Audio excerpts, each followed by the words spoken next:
മാന്യപ്രേക്ഷകർക്ക് എൻ്റെ പ്രണാമം. അടുത്ത കാലത്ത് നായർ സർവീസ് സൊസൈറ്റിയുടെ സെക്രട്ടറി ആരാധ്യനായ ജി സുകുമാരൻ നായർ തന്ത്രിമാരെക്കുറിച്ചും പൂജാരിമാരുടെ ലഭ്യതയെക്കുറിച്ചും വളരെ വ്യക്തമായി നിശ്ചയദാർഢ്യത്തോടുകൂടി വിവരിക്കുകയുണ്ടായി. നായർ സമുദായത്തിൽ നിന്ന് തന്നെ നല്ല വിദ്യാഭ്യാസമുള്ളവരും കഴിവുള്ളവരും ബ്രാഹ്മണ്യത്തിലേക്ക്, ബ്രഹ്മജ്ഞാനത്തിലേക്ക്, വേദ മന്ത്ര തന്ത്ര പഠനത്തിനായി കഴിവുള്ളവരെയും തിരഞ്ഞെടുത്ത് കുറേ വ്യക്തികളെ പൂജാരിമാരായിട്ട്, തന്ത്രിമാരായിട്ട് അവരോധിക്കുന്നതിൻ്റെ ആ ചടങ്ങിലായിരുന്നു അദ്ദേഹം സംസാരിച്ചത്, വിവരിച്ചത് എന്ന് ദേശീയ ദിനപത്രങ്ങളിലും ചാനലുകളിലും കാണേണ്ടായി. എനിക്ക് വളരെ സന്തോഷം തോന്നി. നായർ സമുദായത്തിലുള്ള വ്യക്തികൾ പൂജാരിമാരാവുക, ഏതെല്ലാം ക്ഷേത്രങ്ങളിൽ അവരെ സ്വീകരിക്കുമോ അവിടെയെല്ലാം അവരെ നിയമിക്കുക. പ്രത്യേകിച്ചും 1000-ലധികം വരുന്ന NSS ക്ഷേത്രങ്ങളിൽ സ്വതന്ത്രമായിട്ട് അവരെ നിയമിക്കാനുള്ള സ്വാതന്ത്ര്യമുണ്ട്. എല്ലാ കേരളീയരും, എല്ലാ ഭാരതീയരും അത് സ്വീകരിക്കുമെന്നുള്ളതിന് ഒരു സംശയമില്ല. എന്നെല്ലാം ഞങ്ങൾ കണ്ണൂരിലേക്കും കോഴിക്കോടും പോകുന്നുവോ അപ്പോഴെല്ലാം കണ്ണൂർ സുന്ദരേശ്വര ക്ഷേത്രത്തിലാണ് താമസിക്കുക. അവിടെ 7-8 പൂജാരിമാരുണ്ട്. അവരാരും ബ്രാഹ്മണരായ അച്ഛനമ്മമാർക്ക് ജനിച്ചവരല്ല. ഈഴവ സമുദായത്തിൽ നിന്ന് തന്നെ മന്ത്രവും തന്ത്രവും പഠിച്ച് പ്രസിദ്ധമായ സുന്ദരേശ്വര ക്ഷേത്രത്തിലെ പൂജാരിമാരായവരാണ്. അതേപോലെ കോഴിക്കോട് ശ്രീകണ്ഠേശ്വര ക്ഷേത്രത്തിലും അങ്ങനെ തന്നെ കണ്ടിട്ടുണ്ട്. 100 കണക്കിന് വരുന്ന ഈഴവ സമുദായത്തിൻ്റെ ക്ഷേത്രങ്ങളിൽ ബ്രാഹ്മണരായ അച്ഛനമ്മമാർക്ക് ജനിച്ച പൂജാരിമാരല്ല ഇപ്പോൾ ഉള്ളത്. അതാത് സമുദായത്തിൽ നിന്ന് മന്ത്രവും തന്ത്രവും പഠിച്ച് പൂജാരിമാരായവരാണ്. അവരെ സ്വീകരിക്കാൻ കേരളത്തിലെ ജനത വിമുഖത കാണിച്ചിട്ടില്ല. ശ്രീധരൻ തന്ത്രി ഉൾപ്പെടെ ഉള്ളവരെ 2 കൈയും നീട്ടി സ്വീകരിക്കുക ചെയ്തത്. ഏതെങ്കിലും സംഘടനയിലെ ഭാരവാഹികൾക്കോ ചില വ്യക്തികൾക്കോ അതിലെതിർപ്പോ പ്രതിഷേധമോ ഉണ്ടെങ്കിൽ അത് ഹൈന്ദവ സമുദായത്തിൻ്റെ എതിർപ്പല്ല, പ്രതിഷേധവുമല്ല. അങ്ങനെ വ്യക്തികൾക്ക് പ്രതിഷേധിക്കാനും എതിരഭിപ്രായം പറയാനും സ്വാതന്ത്ര്യമുള്ള ഒരു രാഷ്ട്രമായതുകൊണ്ട് മാത്രമാണ് അവരത് പറയുന്നത്. ഈ ഒരു ജി സുകുമാരൻ നായരുടെയും SNDPയുടെയും വളരെ വിപ്ലവാത്മകമായ മാറ്റങ്ങൾക്ക് വെന്നിക്കൊടി പാറിച്ചുകൊണ്ടുള്ള ഈ പ്രയാണം ഹൈന്ദവ സമൂഹത്തിലെ എല്ലാവരും സ്വീകരിക്കേണ്ടതാണ്. ഹൈന്ദവ സമുദായത്തിലുള്ള എല്ലാ വിഭാഗം ജനങ്ങൾ, അത് മൂത്താന്മാരായാലും പുലയന്മാരായാലും പറയന്മാരായാലും ഏതെല്ലാം പേരിൽ അറിയപ്പെടുന്നോ ആ പേരൊക്കെ ഇന്നുണ്ടോ ഇല്ലയോ എന്നൊന്നും എനിക്ക് അറിഞ്ഞൂടാ. നാടാർമാരായാലും എല്ലാ സമുദായത്തിലും പെട്ട വ്യക്തികൾ, അതിൽ നന്മ നിറഞ്ഞ വ്യക്തികളെ നാരായണ ഗുരുദേവൻ പറഞ്ഞതുപോലെ പഞ്ചശുദ്ധിയോടുകൂടി, ശരീരശുദ്ധി, മനഃശുദ്ധി, വാക്ശുദ്ധി, കർമ്മശുദ്ധി, ആഹാരശുദ്ധിയോടുകൂടി ഉയരാനും വളരാനും ഉണരാനും ബ്രാഹ്മണ്യത്തിലേക്ക് എത്താനും കഴിവുള്ളവരെ മന്ത്രങ്ങളും തന്ത്രങ്ങളും പഠിപ്പിച്ച് അവരെ പൂജാരിമാരാക്കണം. Indian Institute of Scientific Heritage അതിനുവേണ്ടി എന്തെല്ലാം ചെയ്യണമോ അതെല്ലാം ചെയ്യാൻ തയ്യാറാണ്. യഥാർത്ഥത്തിൽ ആരാധ്യനായ VT ഭട്ടതിരിപ്പാട്, നമ്പൂതിരിമാരുടെ കുലത്തിൽ ജനിച്ച VT ഭട്ടതിരിപ്പാട് പറഞ്ഞത്, ഞാനും EM ശങ്കരൻ നമ്പൂതിരിപ്പാടുമെല്ലാം പൂണൂലുള്ളവരുടെ പൂണൂല് പൊട്ടിച്ച് ഉയർന്ന വ്യക്തികളെന്ന് പറയപ്പെടുന്ന ബ്രാഹ്മണരെ പൂണൂല് പൊട്ടിച്ച് അബ്രാഹ്മണരാക്കി താഴ്ത്തുകയാ ചെയ്തത്. ശ്രീനാരായണ ഗുരുദേവൻ താഴ്ന്നവരെന്ന് പറയുന്ന ഈഴവരുടെ കഴുത്തിൽ പൂണൂലിട്ട് അവരെ വേദം പഠിപ്പിച്ച് ഉയർത്തുകയാണ് ചെയ്തത്. ശ്രീനാരായണ ഗുരുദേവൻ ചെയ്തതാണ് ശരി എന്ന് വീട്ടി ഭട്ടതിരിപ്പാട് പറയേണ്ടായി. നമ്പൂതിരിമാരുടെ ഇടയിൽ തന്ത്രിമാരായി പ്രസിദ്ധനായ KPC അനുജൻ ഭട്ടതിരിപ്പാട് 180ഓളം മറ്റ് ജാതിയിൽപ്പെട്ടവർക്ക് വേദമന്ത്രം പഠിപ്പിക്കുകയുണ്ടായി. അപ്പം നമുക്ക് ഇന്നത്തെ സമൂഹത്തിൽ ആവശ്യം 2 കാര്യമാണ്. ഒന്ന്, എല്ലാ ജാതി വിഭാഗത്തിൽപ്പെട്ട ഹിന്ദുക്കളും നല്ല രീതിയിൽ പൂജയും മന്ത്രങ്ങളും പഠിച്ച് ക്ഷേത്രങ്ങളിലും വീടുകളിലും ആവശ്യമായ പൂജകളും തന്ത്രങ്ങളും മന്ത്രങ്ങളും അടിസ്ഥാനപ്പെടുത്തിയിട്ടുള്ള കർമ്മം ചെയ്യാൻ പാകത്തിന് ഉയരണം. അതിനിന്ന് സൗകര്യമുണ്ട്. പണ്ടത്തെ പോലെ എതിർപ്പ് അത്രയൊന്നും ഇല്ല. രണ്ടാമത്തേത്, ഇന്നുവരെ പൂജ നടത്തിയിരുന്നവരുടെ കുടുംബത്തിൽ സോ കോൾഡ് നമ്പൂതിരിമാരായാലും എമ്പ്രാന്തിരിമാരായാലും അയ്യർ തമിഴ് ബ്രാഹ്മണന്മാരായാലും അവരിൽ ധാരാളം പേര് റിട്ടയറായിട്ട് വെറുതെ വീടുകളിൽ ഇരിക്കുന്നുണ്ട്. ജോലിയുടെ കാലാവധി കഴിഞ്ഞ് മരണം വരെയും ചുമ്മാ മറ്റ് ജോലികളൊന്നും ചെയ്യാതെ ഇരിക്കുന്നവർക്ക് അവർ പഠിച്ചതും അവരുടെ അച്ഛനമ്മമാർ അവരെ പഠിപ്പിച്ചതുമായ മന്ത്രങ്ങളും തന്ത്രങ്ങളും ഒന്നുകൂടി റിഫ്രഷ് ചെയ്ത് അവരും ക്ഷേത്രങ്ങളിൽ പൂജാരിമാരായിട്ട് പോകണം. ഇന്ന് കേരളത്തിൽ, ഭാരതത്തിൽ പൂജാരിമാരുടെ എണ്ണത്തിൽ വളരെ കുറവാണുള്ളത്. ഒരു IAS-കാരനെയോ ഒരു ഡോക്ടറെയോ ഒരു എഞ്ചിനീയറെയോ ചാർട്ടേഡ് അക്കൗണ്ടൻറ്റിനെയോ കിട്ടാൻ വലിയ ബുദ്ധിമുട്ടൊന്നുമില്ല. പക്ഷെ നല്ലൊരു പൂജാരിയെ കിട്ടാൻ ശരിക്കും പറഞ്ഞാൽ അസാധ്യമാണ്, ലഭിക്കാൻ ബുദ്ധിമുട്ടാണ്. അതുകൊണ്ട് നമ്മൾ എന്നും നന്മ നിറഞ്ഞ പൂജാരിമാർ ഇപ്പം നിലനിൽക്കുന്നവരായാലും അവരുടെ മക്കളായാലും റിട്ടയേർഡ് ഉദ്യോഗസ്ഥന്മാർ, റിട്ടയർമെൻറ്റിന് ശേഷം വിശ്രമിക്കുന്നവരായാലും ഏത് വിഭാഗത്തിൽപ്പെട്ടവരായാലും നല്ല രീതിയിൽ മന്ത്രങ്ങളും തന്ത്രങ്ങളും പഠിച്ച് നമ്മുടെ ക്ഷേത്രങ്ങളിലും വീടുകളിലും പൂജ നടത്താനുള്ള ഒരു സംരംഭത്തിന് മുതിരണം. ഇന്ന് പൂജാരിമാരെ ലഭിക്കുന്നില്ല എന്നുള്ളത് ഒരു വശം. മറ്റൊരു വശം, ധാരാളം തന്ത്രിമാരും പൂജാരിമാരും വളരെയധികം ധാർമ്മികമല്ലാത്ത രീതിയിൽ ആണ് കർമ്മങ്ങൾ നടത്തുക. അവർക്കറിയാം അവരല്ലെങ്കിൽ വേറൊരാളെ പൂജാരി സ്ഥാനത്തേക്ക് ലഭിക്കാനില്ലാതെ. പ്രൈവറ്റ് ആശുപത്രികളിലുള്ള ചില പ്രൈവറ്റ് ഡോക്ടർമാർ മരുന്നിന് അല്ലെങ്കിൽ MRI സ്കാനിന് കമ്മീഷൻ മേടിക്കുന്നതിനേക്കാളും വലിയ ലെവലിലാണ് പൂജാരിമാർ ഈ പ്രശ്നം വയ്ക്കുന്നവരുമായിട്ടുള്ള ബന്ധത്തിലൂടെ കമ്മീഷനായിട്ട് മേടിക്കുന്നത്. സമ്പത്ത് എല്ലാവർക്കും ആവശ്യമാണ്, പൈസ എല്ലാവർക്കും വേണമെന്ന് ആഗ്രഹമുണ്ട്. ധാർമ്മിക കർമ്മം ചെയ്യുന്ന വ്യക്തികളിൽ നിന്ന് ലോകം ധാർമ്മികമായിട്ടുള്ള പ്രവൃത്തികളാണ് പ്രതീക്ഷിക്കുന്നത്. പൂജാരിമാര്, തന്ത്രിമാര് ക്ഷേത്രവും വിഗ്രഹവും പൂജാക്രമങ്ങളുമായിട്ട് അഭേദ്യമായ ബന്ധമുള്ളവരാണ്. അവരിൽ നിന്ന് അധർമ്മം ചെയ്യുന്നവർ പോലും പ്രതീക്ഷിക്കില്ല. അവർ ധർമ്മിഷ്ഠരാവണമെന്ന് എല്ലാവരും പ്രാർത്ഥിക്കുന്നു, ആഗ്രഹിക്കുന്നു. അങ്ങനെയുള്ളവരെ അവർ അന്വേഷിക്കുന്നു. അങ്ങനെയുള്ളവർ പറയുന്ന ഏത് കണ്ടീഷനും അംഗീകരിച്ച് ക്ഷേത്രങ്ങളിൽ പൂജാരിമാരായിട്ട് അവരെ നിയമിക്കുന്നു. അതുകൊണ്ട് നല്ല പൂജാരിമാരെ ലഭിക്കാൻ ബുദ്ധിമുട്ടുള്ള ഈ കാലഘട്ടത്തിൽ വളരെ അധാർമികമായ കാര്യങ്ങൾ ചെയ്യുന്നവരും പൂജാവിധികൾ ഒന്നും അറിയാത്തവരും കഴുത്തിൽ പൂണൂലുണ്ട് എന്നൊരൊറ്റ കാരണത്താൽ എന്തും ചെയ്യാനും ഭയങ്കരമായിട്ടുള്ള ദക്ഷിണ വാങ്ങിക്കാനുമുള്ള ഒരു സങ്കോചവും ഇല്ലാത്ത അവസ്ഥയിലേക്ക് എത്തിയിരിക്കുകയാണ്. ചില പ്രശ്നം വയ്ക്കുന്ന ജ്യോതിഷന്മാരുമായിട്ട് നേരിട്ട് ബന്ധപ്പെട്ട് പൂജാരിമാരെ തിരഞ്ഞെടുത്ത് അവർ ചാർത്ത് കൊടുക്കുമ്പോൾ 4 ലക്ഷം 5 ലക്ഷം 6 ലക്ഷം ഒക്കെയാണ് കൊടുക്കുന്നത്. അപ്പോൾ ഇതിൻ്റെ ഒരു വലിയൊരു അംശം ഈ പ്രശ്നം വയ്ക്കുന്ന ആൾക്ക് കമ്മീഷനായി പോകും. ഒരു നല്ല അംശം പൂജാരിക്ക് കമ്മീഷനായിട്ട് പോകും. കുറച്ച് എമൗണ്ട് ഇത് ഇടത്തലക്കാർക്ക് കമ്മീഷനായിട്ട് പോകും.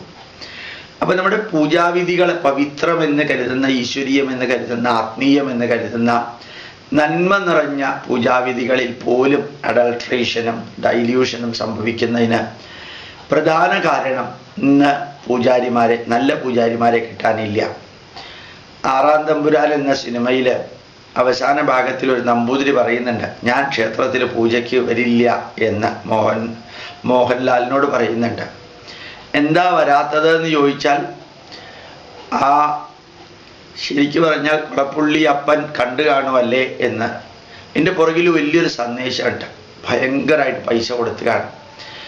ധർമ്മബോധത്തോടുകൂടി ഈശ്വരീയ കർമ്മം ചെയ്യാൻ ഉത്തരവാദിത്വപ്പെട്ടവര് അധർമ്മത്തിൻ്റെ മാർഗത്തിലൂടെ കാശിനു വേണ്ടി മാത്രം പ്രവർത്തിക്കുന്ന ഒരു വലിയ വിഭാഗം പൂജാരിമാരും തന്ത്രിമാരും ഇന്ന് കേരളത്തിലുണ്ട്.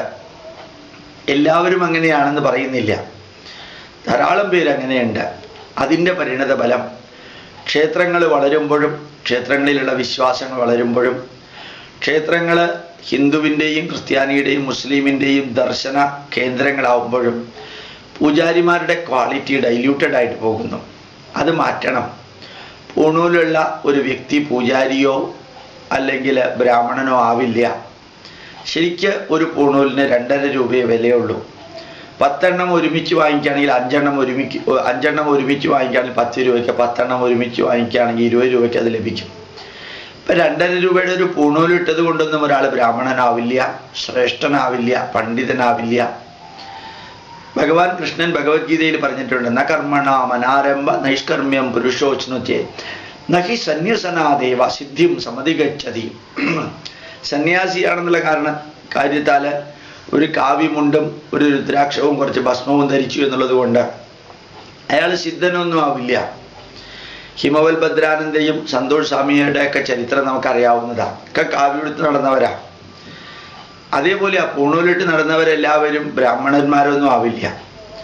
അതുകൊണ്ട് ജി സുകുമാരൻ നായരുടെ ഉജ്ജ്വലമായ വിപ്ലവാത്മകമായിട്ടുള്ള ഈ ഒരു പരിവർത്തനം ഞാൻ അദ്ദേഹത്തിനോടും ഈഴവ സമുദായത്തിൻ്റെ പരമാചാര്യനായ വെള്ളാപ്പള്ളി നടേശൻ സാറിനോടും പറയുന്നു, നിങ്ങൾ രണ്ടുപേരും അല്ലെങ്കിൽ ഓരോരുത്തരായിട്ടും എങ്ങനെയാണോ SNDPയുടെ കീഴിൽ കോളേജുകളും സ്കൂളുകളും ഉള്ളത്, എങ്ങനെയാണോ NSSൻ്റെ കീഴിൽ കോളേജുകളും സ്കൂളുകളും ആശുപത്രികളും രണ്ടുപേരുടെയും കീഴിലുള്ളത്, അതേപോലെ ഒരു സ്കൂള്, നല്ല ഒരു വേദ പഠന കേന്ദ്രം ഒരുമിച്ച് NSSും SNDPയും ഒരുമിച്ച് ചേർന്ന് നടത്തണം.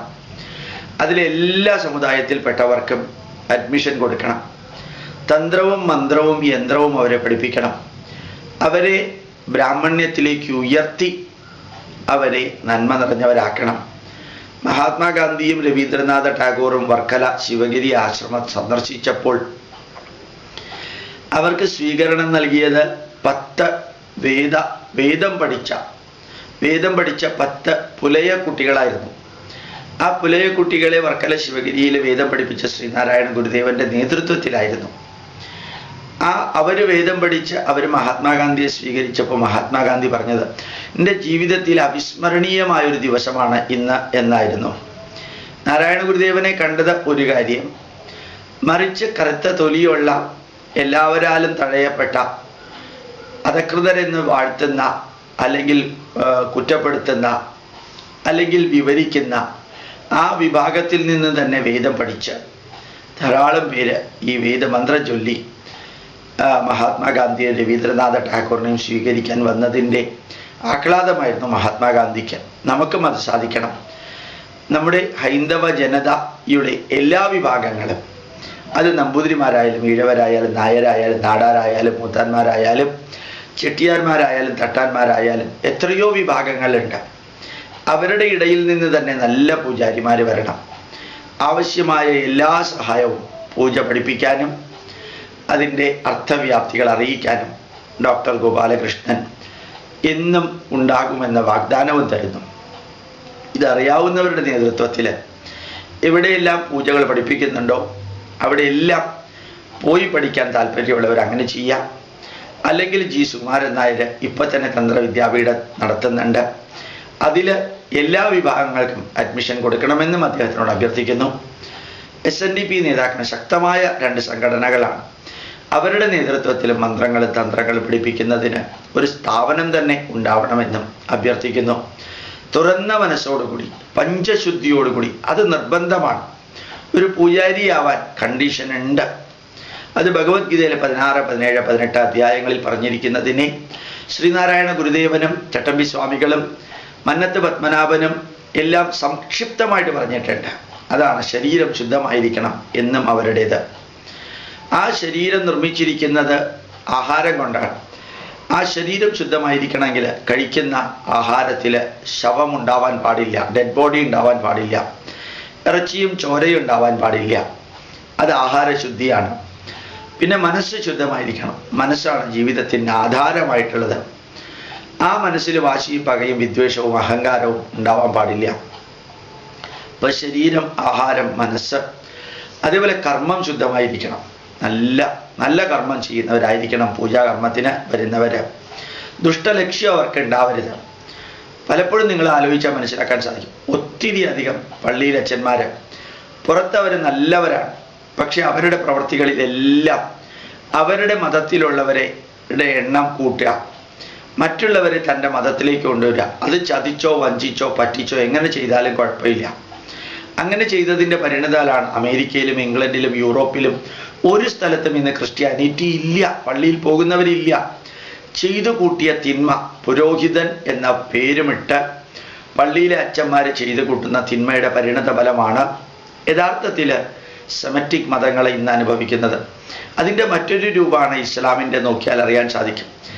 മുജാഹിദീനെ അല്ലെങ്കിൽ അഹമ്മദീയരെ അല്ലെങ്കിൽ സുന്നിയെ ഷിയായെ എത്ര പേരെയാ പാകിസ്ഥാനിൽ കൊല്ലുന്നത്? ഒരു മതത്തിൻ്റെ പേരില അതേ മതത്തിലുള്ളവർ പരസ്പരം കൊല്ലുന്നത്. ഹിന്ദുധർമ്മത്തിന് അത് ഇതുവരെ നേരിടേണ്ടി വന്നിട്ടില്ല. മതപരിവർത്തനത്തിന് നമ്മൾ നേതൃത്വം കൊടുക്കാറുമില്ല. ഇഷ്ടപ്പെടാത്തവരെ വെച്ച് പൊറുപ്പിക്കാത്ത അവസ്ഥയും നമുക്ക് ഉണ്ടാവാറില്ല. അതുകൊണ്ട് നമ്മുടെ കർമ്മം ശുദ്ധമായിരിക്കണം, മനസ്സ് ശുദ്ധമായിരിക്കണം, ആഹാരം ശുദ്ധമായിരിക്കണം. അതേപോലെ തന്നെ നമ്മുടെ ശരീരവും ശുദ്ധമായിരിക്കണം. ഇത്രയും ശുദ്ധി നമുക്ക് എന്നും. വാക്ക് ശുദ്ധമായിരിക്കണം. ഒരു പൂജകർമ്മം എന്ന് പറഞ്ഞാൽ ദേവയജ്ഞം, ഋഷിയജ്ഞം, പിതൃയജ്ഞം, ഭൂതയജ്ഞം, മനുഷ്യയജ്ഞം. പൂജ ഈശ്വരനെ പൂജിക്കൽ മാത്രമല്ല, ഓരോ ക്ഷേത്രങ്ങളിലും നടക്കുന്നത് ദേവയജ്ഞം, ഈശ്വര പൂജ, ഋഷിയജ്ഞം, ഋഷിവര്യന്മാരെ പൂജിക്കുക, പിതൃയജ്ഞം, ജന്മം നൽകി വളർത്തി വലുതാക്കിയ മാതാപിതാക്കളെയും അവരുടെ മാതാപിതാക്കളെയും തലമുറകളെ പൂജിക്കുക, മനുഷ്യയജ്ഞം, അതേപോലെ തന്നെ ഭൂതയജ്ഞം, സർവചരാചരങ്ങൾക്ക് നന്മ വരാൻ വേണ്ടിയിട്ടുള്ള കർമ്മമാണ് പൂജാകർമ്മം. എന്തെല്ലാം നന്മകൾ ഒരു പൂജാരി ചെയ്യുന്നോ അദ്ദേഹത്തിന് ഉപജീവനത്തിന് ആവശ്യമായിട്ടുള്ള സമ്പത്ത് ലഭിക്കേണ്ടതും ആവശ്യമാണ്. അതുകൊണ്ടൊരു പൂജാരിക്ക് ഒന്നും കൊടുക്കരുത്, അല്ലെങ്കിൽ വളരെ എന്തെങ്കിലും കൊടുത്താൽ മതി എന്നല്ല. പൂജാരിക്ക് ദക്ഷിണ എന്നുള്ളത് വളരെ ഇമ്പോർട്ടൻ്റാണ്. അത് ശബരിമലയിലും ഗുരുവായൂരിലും കൊണ്ടുപോയിട്ട് ഭണ്ഡാരത്തിൽ ആയിരക്കണക്കിന് രൂപ ഇടുന്നതിനേക്കാൾ എത്രയോ നല്ലത് ചെറിയ ചെറിയ ക്ഷേത്രങ്ങളിൽ നിങ്ങളുടെ വഴിപാടുകൾ സമർപ്പിക്കാം. നിങ്ങൾ ഗുരുവായൂരിലേക്ക് പോകണം, ശബരിമലയിലേക്ക് പോകണം, ചെറിയ എമൗണ്ട് അവിടെ വഴിപാടിന് കൊടുക്കണം. ഞാൻ പലപ്പോഴും പറയാറുണ്ട്, ഗുരുവായൂരിൽ ചെന്ന് 10-40 ദിവസം പഴക്കമുള്ള ഈ അപ്പവും അരവണയും വാങ്ങിക്കുന്നതിനേക്കാൾ എത്രയോ നല്ലത് അതാത് ചെറിയ ക്ഷേത്രങ്ങളിൽ അന്നന്ന് ഉണ്ടാക്കുന്ന അപ്പവും അതേപോലെ പായസവും എല്ലാം സ്വീകരിക്കല്ലേ. അത് ആ ക്ഷേത്രത്തിന് നന്നായിരിക്കും, അത് ആ പൂജാരിക്ക് നന്നായിരിക്കും, ആ പ്രദേശത്തിനും അത് നന്നായിരിക്കും. അപ്പം നിങ്ങളുടെ വഴിപാടുകളെല്ലാം നിങ്ങളുടെ ഏറ്റവും അടുത്ത ക്ഷേത്രത്തിന്, മറ്റൊരർത്ഥത്തിൽ നിങ്ങളുടെ ഗ്രാമക്ഷേത്രത്തിന്, നിങ്ങളുടെ ക്ഷേത്രത്തിനായിട്ട് സമർപ്പിക്കാം. പക്ഷേ ഗുരുവായൂരിൽ പോകണം, ശബരിമലയിൽ പോകണം, പ്രസിദ്ധങ്ങളായ ക്ഷേത്രങ്ങളിൽ പോകണം, ചെറിയ വഴിപാടിന് കൊടുക്കണം. വലിയ ക്ഷേത്രങ്ങളിൽ നിങ്ങൾ വഴിപാടിന് കൊടുക്കുന്നത് മുഴുവനും അത് ദേവസ്വം ബോർഡ് അംഗങ്ങൾക്ക് AC കാറിൽ പോകാനും 5 സ്റ്റാർ ഹോട്ടലിൽ താമസിക്കാനും അടിച്ചു പൊളിച്ച ആഡംബര ജീവിതത്തിനുമാണ്. എല്ലാ ദേവസ്വം ബോർഡ് ഭാരവാഹികളും രാഷ്ട്രീയക്കാരാണ്. രാഷ്ട്രീയക്കാരുടെ മനഃശുദ്ധി, വാക്ശുദ്ധിയൊക്കെ നിങ്ങൾക്കറിയാവുന്നതാണ്. അവർ ദേവസ്വം ബോർഡ് ഹിന്ദുവിൻ്റെ പണം എടുക്കുന്നു എന്ന് നമ്മൾ വിമർശിക്കുകയും വേദനിക്കുകയും ചെയ്യുന്നു. പക്ഷേ ഹിന്ദുക്കളുടെ പണം എടുക്കാൻ ദേവസ്വം ബോർഡുകാരെ മോട്ടിവേറ്റ് ചെയ്യുന്ന രീതിയിലാണ് നമ്മൾ ആ പൈസ കൊണ്ടുപോയിട്ട് അവിടെ സമർപ്പിക്കുന്നത്. നമ്മളുടെ ക്ഷേത്രങ്ങളിൽ സമർപ്പിക്കാം. നമ്മുടെ പൂജാരിമാരെ നല്ല രീതിയിൽ അവർക്ക് പഠിക്കാനുള്ള അവസരം ഉണ്ടാക്കി കൊടുക്കാം. നമ്മുടെ പൂജാരിമാർ നമ്മുടെ ഗ്രാമത്തിൻ്റെ ഭാഗമാണ്. നമ്മുടെ എങ്ങനെയാണോ അച്ഛന്മാർ ക്രിസ്ത്യൻ ഇടവകയുടെ ഉത്തരവാദികളാവുന്നത്, നമ്മുടെ പൂജാരിമാർ നമ്മുടെ കുടുംബാംഗങ്ങളുടെ ഭാഗമാണ്. തൃശ്ശൂർ അടുത്ത കാലത്ത് കുറേ ക്ഷേത്രങ്ങളിൽ പോയിരുന്നേ, എനിക്ക് അത്ഭുതം തോന്നി. അവിടുത്തെ പൂജാരിമാരെല്ലാം ആ ഗ്രാമത്തിൻ്റെ ഭാഗമാണ്. യുവാക്കളെ നയിക്കുന്നത് ആ പൂജാരിമാരാണ്. ആ യുവാക്കൾക്ക് എന്ത് ആവേശമെന്നറിയാം പൂജാരിമാരുടെ കൂട്ടത്തിൽ നിന്ന് കാര്യങ്ങളൊക്കെ ചെയ്യാൻ. ചാലക്കുടിയിലൊക്കെയാണ് ഞാനത് നേരിട്ട് കണ്ടത്. അപ്പം നമുക്ക് സാധിക്കണം. നമ്മുടെ പൂജാരിമാര് നമ്മുടെ സമുദായത്തിൻ്റെ ഭാഗമാണ്. നല്ലോണം പഠിച്ചവരായിരിക്കണം, പഞ്ചശുദ്ധി ഉള്ളവരായിരിക്കണം, നല്ല കർമ്മങ്ങൾ അറിയാവുന്നവരാവണം, നല്ല മന്ത്രങ്ങൾ അറിയാവുന്നവരാവണം. അതിന് നല്ല രീതിയിൽ ആവേശം നൽകുന്ന NSSൻ്റെയും SNDPയുടെയും മറ്റ് സമുദായത്തിൻ്റെയും നേതാക്കന്മാര് അതിനുവേണ്ട എല്ലാ സൗകര്യവും ഒരുക്കട്ടെ എന്ന് പ്രാർത്ഥിച്ചുകൊണ്ട് വാക്കുകൾ അവസാനിപ്പിക്കുന്നു. പ്രണാമം, നമസ്കാരം.